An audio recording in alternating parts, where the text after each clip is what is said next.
Hello everyone, हम depreciation देख रहे हैं और आज हम आपके टेक्स्ट बुक में से पेज नंबर 246 पे जो प्रॉब्लम नंबर 1 है वो डिटेल में डिस्कस करेंगे। तो लेट्स गेट स्टार्टेड। देखिए, let's read the problem. Messrs Omkar Enterprise Jalgaon acquired a printing machine for 75,000 on 1st October 2015 and spent 5,000 on its transport and installation. Another machine for 45,000 was purchased on 1st January 2017. Depreciation is charged at the rate of 20% on written down value method on 31st March every year. Prepare printing machine account for the first 4 years. पहले 4 साल के लिए हमें printing machine का account बनाना है। Okay, तो हम पहले वर्किंग नोट बनाएंगे for understanding the amount of depreciation. तो फर्स्ट वर्किंग नोट हमारी है for understanding what is the original cost of the printing machine. देखिए, 1 अक्टूबर 2015 को हमने परचेज किया था फॉर 75,000, राइट। उसके आगे हमें क्या दिया है? We spent 5,000 on transport and installation. Now we know this thoroughly that till the machine or till the asset is installed, whatever charges are paid till it is ready for use, we are going to debit that to the respective asset account. तो यहाँ पे ये जो 5,000 rupees है, we have to add it to the purchase price to get the original cost of the asset. ये क्या है? Original cost. सारे एक्सपेंसेस जो इनकर होते हैं till the asset is ready to use, वो हम डेबिट करते हैं उस पर्टिकुलर एसेट को। तो यहाँ पे 80,000 रुपीज हमारी कॉस्ट हो गई एसेट की। ऑलराइट, अभी सेकेंड वर्किंग नोट हम बनाएंगे टू अंडरस्टैंड द डेप्रिसिएशन। ठीक है, 1 अक्टूबर 2015 को 80,000 is the cost of our machine. Okay, printing machine. Alright, अभी देखिए यहाँ पे हमें बोला है depreciation is charge at 20% on WDV method and 31st March every year depreciation charge होता है। ठीक है, तो यहाँ पे 31st मार्च 2016 को डेप्रिसिएशन यहाँ पे हमें चार्ज करना है। अभी हमें पहले तो देखना है how many months that machine was being used. 1 अक्टूबर से लेके 31st मार्च, अक्टूबर, नवंबर, दिसंबर, जैन, फेब, मार्च, मतलब 6 मंथ्स। करेक्ट। तो जो डेप्रिसिएशन निकलेगा we have to calculate it for 6 months. तो हमारे कैलकुलेशन कैसे आएगा? 80,000 पे 20% डेप्रिसिएशन, तो multiplied by 20 upon 100 and we will again multiply this by 6 upon 12। यहाँ पे हमें 6 मंथ्स का डेप्रिसिएशन चाहिए, so this is how we will calculate it. Correct. तो ये अमाउंट मेरी आ जाएगी 8,000 रुपीज, राइट। तो यहां पे मेरा balance will be balance as on 1st April 2016 will be 72,000.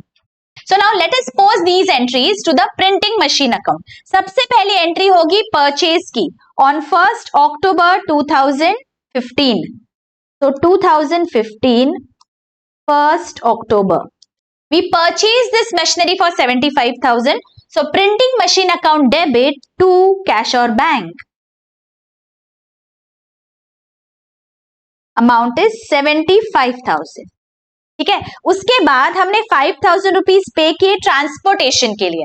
Again our entry will be printing machine account debit to cash और bank 5,000, right, because सारे एक्सपेंसेस हमें ये कैपिटलाइज करने हैं टू कैश और bank account, right. And as on 31st March 2016 जो depreciation की amount है वो भी हमें ट्रांसफर कर देनी है। So 8,000 rupees I am going to write down by depreciation account.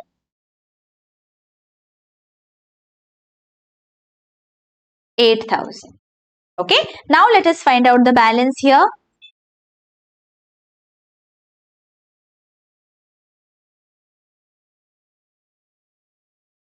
$72,000 by balance carried down as on 31st March 16. ठीक है, और अगले साल that is as on 1st April 16 यहाँ पे हम लिख देंगे to balance brought down 72,000। Understood? यहां तक क्लियरली समझ गया? ओके, अभी आगे क्या लिखा है प्रॉब्लम में देखो। Another machine for 45,000 was purchased on 1st January 2017।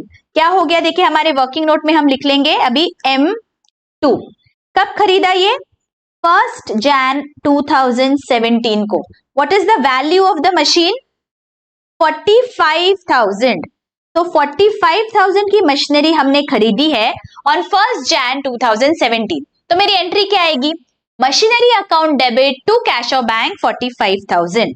तो यहां पे हम चलते हैं मशीनरी अकाउंट में, and here we will write down on 1st Jan 17 to cash और बैंक अकाउंट 45,000। ठीक है। Now as on 31st March, year end पे क्या होने वाला है? We have to provide depreciation on both the machines. ठीक है, this is written down value method. तो अभी हमें क्या करना है, जो भी बैलेंस है उस पे 20% हम कैलकुलेट करेंगे। अभी फर्स्ट मशीनरी का हमारा बैलेंस क्या है? 72,000। इस पे 20% is going to be my depreciation for the entire year. इसका कितना आ रहा है amount? 14,400, right? So the balance as on 1st April 2017 will be 72,000 minus 14,400. That gives me 57,600. ठीक है, ये तो हो गया फर्स्ट मशीन का। Second machine, it was purchased on 1st January। तो जब हम डेप्रिसिएशन कैलकुलेट करेंगे, we will calculate from January to March, that is for 3 months। ठीक है, तो कैसे निकालेंगे हम डेप्रिसिएशन का अमाउंट? 45,000 पे 20%, this is for the entire year. हमें 3 months का चाहिए, so into 3 divided by 12। so this gives me 2,250। तो मेरा बैलेंस यहां पे आ जाएगा 42,750। Is it clearly understood? Second machine हमने मिडिल ऑफ द ईयर में खरीदी है। So whenever we are providing depreciation, we have to be extremely careful and firstly check कि कितने महीनों के लिए वो मशीन हमने यूज किया है, and only then we have to provide depreciation for the number of months that machine has been used. ठीक है, तो यहाँ पे हम सिर्फ हमारे कैलकुलेशन पर्पस के लिए हम यहाँ पे टोटल लेके देखते हैं, सो दैट हम आगे चल के टैली कर पाए। यहाँ पे हमारा total depreciation will be how much? 14,400 plus 2,250, right? This gives मी, ये दोनों की मैं जब टोटल करती हूँ तो मेरी अमाउंट आ जाती है 16,650। ठीक है, और इन दोनों की जब मैं टोटल करती हूँ तो मेरा बैलेंस आता है 1,350। ठीक है, now let us post these entries to our machinery account. तो एज ऑन 31st March 2017 पहले डेप्रिसिएशन की पोस्टिंग करेंगे बाय डेप्रिसिएशन अकाउंट। कितना आ रहा था हमारा टोटल डेप्रिसिएशन दोनों मशीन्स का? 16,650। यहां पे मैं लिख देती हूं। Okay, and now let us find out the total. 1,17,000 is the total. उसमें से माइनस होगा 16,650, तो यहां पे बैलेंस आ जाएगा as on 31st March 17 by balance carried down 1,03,50। Now let us tally this with our working note. वहां पे कितना बैलेंस आ रहा था देखो? 1,03,50, right? We just do this exercise to understand that जो वर्किंग नोट में हम दिखा रहे हैं वो हमने बराबर से पोस्ट किया है या नहीं। Okay, alright. अभी नेक्स्ट ईयर क्या होगा? ये हमारा ओपनिंग बैलेंस दिखेगा 1st April 17 को, to balance brought down 1,03,50। Now let us go to our working note here. यहां पे हमने क्या बैलेंसेस निकाले हैं, उस पे अभी हम 20% डेप्रिसिएशन देखेंगे। तो डेप्रिसिएशन एट 20%। ठीक है, लेट अस फाइंड आउट। यहाँ पे 57,600 पे 20% डेप्रिसिएशन होगा, because this is reducing balance method. तो जो भी बैलेंस रहता है उसका 20% is going to be our depreciation, right? 11,520 आ रहा है यहाँ पे, एंड हियर 42,750 का 20%, will be our depreciation because the balance as on 1st April is 42,750. यहाँ पे मेरी अमाउंट आ रही है 8,550. अगर ये बेसिक कैसे कैलकुलेट होता है, why we are calculating on the balance and why not on the original cost, इसमें कोई भी डाउट है, you can go through the basic lectures part 1 and part 2. मैंने जो बताया है वहां पे डिटेल में हमने देखा है कैसे हम डेप्रिसिएशन कैलकुलेट करते हैं और दोनों मेथड्स में क्या डिफरेंस है, straight line method and reducing balance method. Okay, so यहाँ पे ये हमारा डेप्रिसिएशन आ जाता है. वो माइनस करने के बाद let us see what is the balance as on 1st April 2018. This is 46,080. This is 34,200. ठीक है, इसके टोटल ले लेते हैं हम एक बार. Total depreciation and total balance कितना आ रहा है? डेप्रिसिएशन टोटल आ रहा है 20,070 एंड टोटल बैलेंस इज 80,280. ठीक है, now let us post this to our machinery account.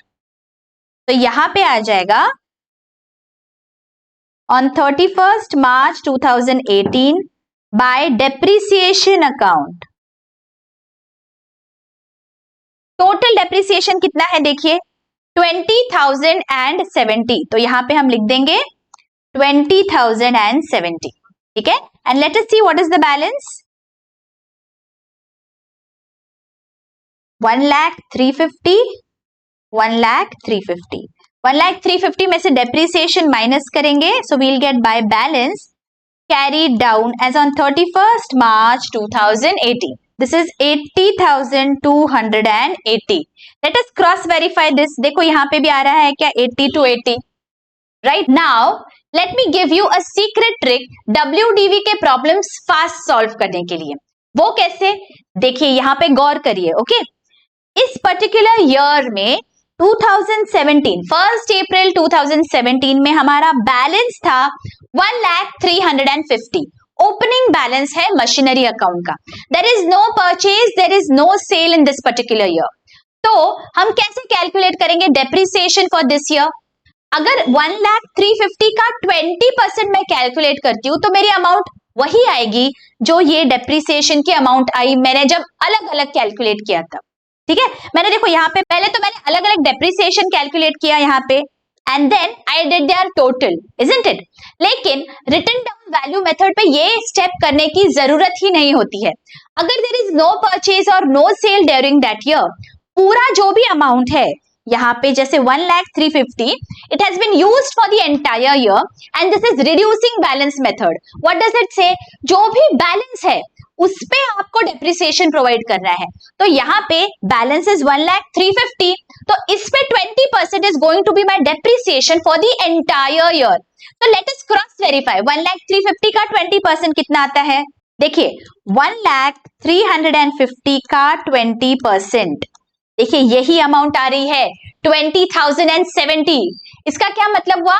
If we are doing reducing balance method, हमें इस तरह से अगर देयर इज नो परचेज और no sale during the year, हमें ये स्टेप करने की जरूरत नहीं है, अलग अलग डेप्रिसिएशन निकालने की जरूरत नहीं है. जो यहाँ पे हमारा बैलेंस आएगा उसका 20% अगर हम निकाल दे तो भी it is all right. Same amount आएगी आपकी because this is reducing balance method. तो आपको पहले क्या वैल्यू थी वो मशीन की, ओरिजिनल कॉस्ट क्या है, उससे कोई लेना देना नहीं है. ठीक है, is this very very clear? तो आप रिड्यूसिंग बैलेंस के प्रॉब्लम्स फास्ट सॉल्व कर सकते हो बिकॉज जो बैलेंस आएगा उस पे आपको डायरेक्टली परसेंटेज लगा के डेप्रिसिएशन की अमाउंट निकालनी है. लेकिन remember if there is no purchase और सेल ड्यूरिंग द ईयर तो आप ऐसे कर सकते हो. अगर परचेज और सेल हो रहा है तो then you will have to calculate depreciation differently. Okay, now let us see इस साल अगले साल का बैलेंस क्या आएगा. 1st April 2018 में मैं लिख दूंगी to balance brought down 80,280. Again, this year there is no purchase or sale. So as on 31st March 2019, मेरा depreciation क्या आएगा? 80,280 का 20%, 16,056. This will be my depreciation by depreciation account. ठीक है? And let us find the balance as well. 80,280, 80,280. देखो balance क्या आ रहा है? 64,224. This is my balance as on 31st March 19. Buy balance carried down 64 to 24, 1st April 19 to balance brought down. ठीक है, आपको अगर क्रॉस वेरीफाई करना है तो हम क्या करते हैं, वो जो वर्किंग नोट बनाई है उसे और कंप्लीट कर लेते हैं and let us check whether this is working और नॉट. ठीक है, देखिए यहाँ पे हमने ये वर्किंग नोट बनाई है. यहाँ पे let me calculate depreciation eight 20%.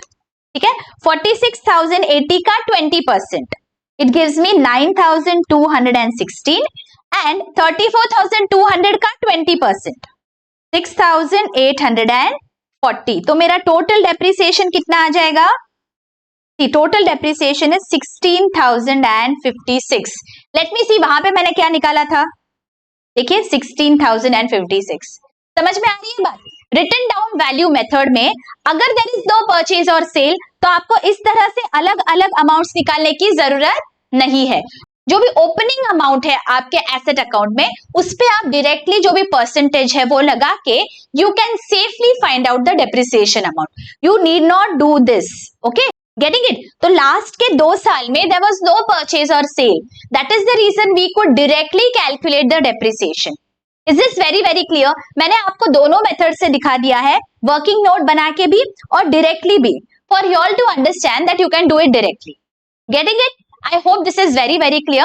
So written down value method में अगर purchase sale नहीं है during the year, आप थोड़े से fast problem solve कर पाओगे. Getting it? I hope ये बहुत अच्छी से समझ गया है.